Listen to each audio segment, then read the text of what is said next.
Sarah, son mari Abraham et leurs 5 enfants sont arrivés dans la banlieue de Mettmann il y a moins d'1 mois. Sarah ne parle que le Plattdeutsch. Mais Martha a bien voulu nous servir de traductrice.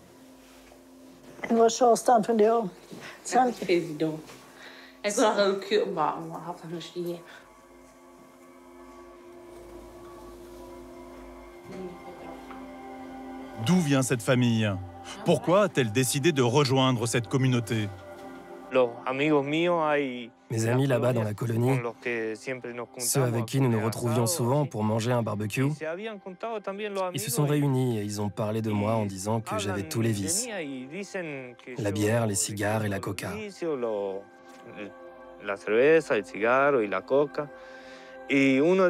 Un jour, il y en a un qui a dit « Savez-vous pourquoi il y a autant de vices chez lui ?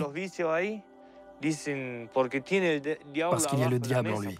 C'est pour ça qu'il a ses vices. » Donc ça veut dire que j'ai le diable en moi, c'est ça, non?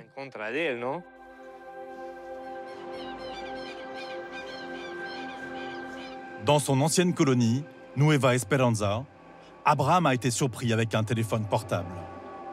Pour le punir, ses enfants ont été privés d'école et on lui a fait perdre son travail. Une vie au banc de sa communauté qu'il n'a pas supportée. La famille s'est alors exilée vers cette colonie.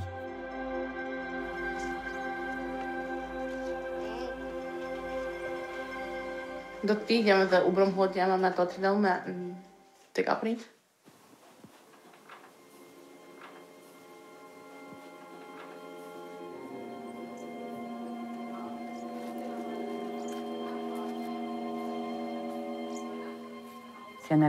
a-t-il un moment où tu ne croyais plus en la vie? Tu ne voulais plus vivre?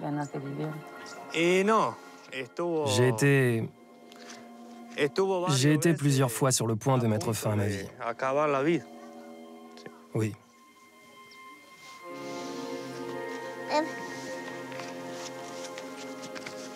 Mais je suis heureux de pouvoir continuer à vivre.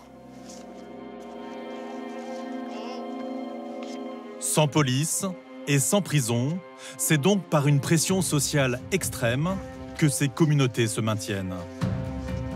Sarah nous a donné l'adresse de sa sœur Eva et de son beau-frère, qui sont restés à Nueva Esperanza, leur ancienne colonie.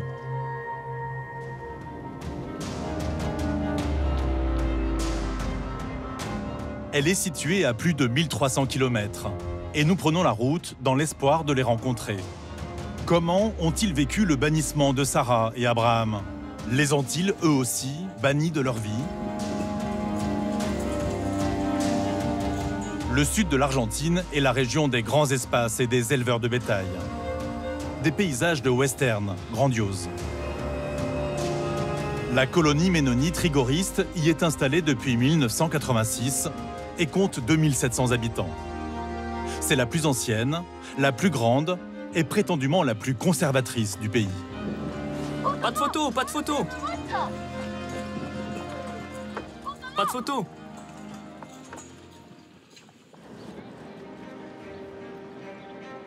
Ici, comme dans toutes les colonies, il n'y a pas d'adresse ni de numéro de rue. On se repère au nom et au métier du chef de famille.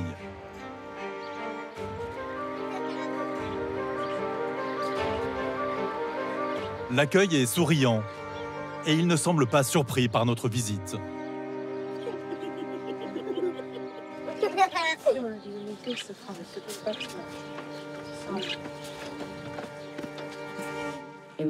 Et vous, ici, vous avez un téléphone portable?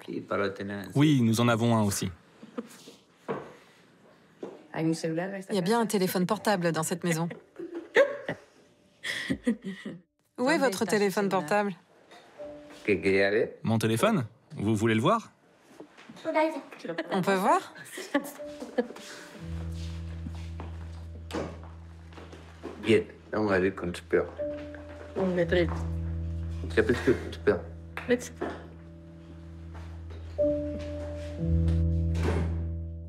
Tu ne veux pas qu'il le voie?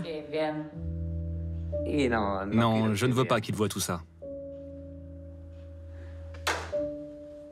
Alors que son beau-frère, sa femme et leurs enfants ont été violemment rejetés parce qu'ils possédaient un portable, eux aussi bravent l'interdit. Un téléphone, c'est un gain de productivité au travail, mais surtout un lien avec Sarah et Abraham. Vous le connaissez? Abraham. Et Abraham et Sarah, quand ils étaient ici. Et là, Abraham et Sarah, avec les enfants. Et tu n'as pas peur? D'être découvert? Si je suis découvert, et s'ils viennent, et que ça se sait, je dois le changer. Je dois le donner. Tu n'es pas obligé de mentir. Mais plus tard, comment tu vas faire sans téléphone portable? Je vais en acheter un autre.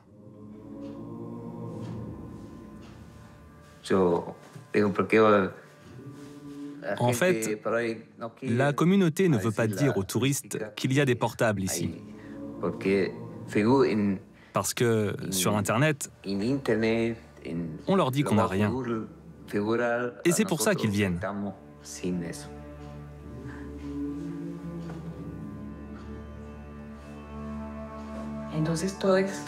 Donc tout ça, c'est pour les touristes.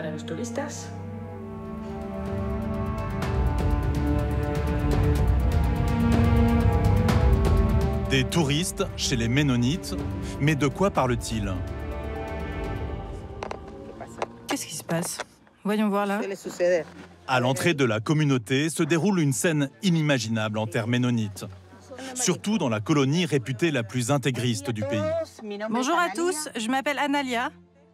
Vous vous souvenez de la série La petite maison dans la prairie?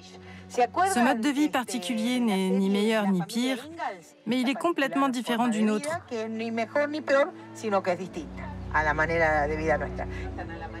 Chaque semaine, Analia, une guide professionnelle, emmène une trentaine de touristes passer la journée dans la colonie. Le prix, environ 60 € par personne. Et c'est une vie sacrificielle. Tout le monde travaille de l'aube au crépuscule, environ 11 heures par jour dans la colonie. Et l'argument de vente, plongé au cœur de la série, la petite maison dans la prairie. Difficile de croire que cette communauté rigoriste est celle qui accueille ces touristes qui les mitraillent à peine sortis du bus. Mais la machine est bien rodée. Un selfie contre un bonbon. Les enfants se plient au jeu, des photos souvenirs. Et les adultes? Aucune porte ne semble arrêter Analia. Vous permettez? Bonjour Marguerite, comment ça va? La vie quotidienne des Ménonites est un spectacle permanent. Brioche à la cannelle, des napperons faits par les plus jeunes. Les Ménonites sont là pour vendre. Ah, en plus?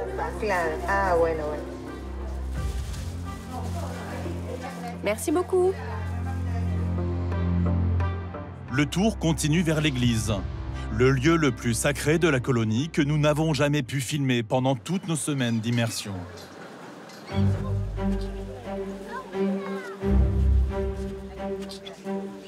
Bon, et si on regardait un petit peu par les fenêtres? Mais pour que ces touristes en aient pour leur argent, Analia se permet même d'ouvrir les volets pour leur montrer l'intérieur.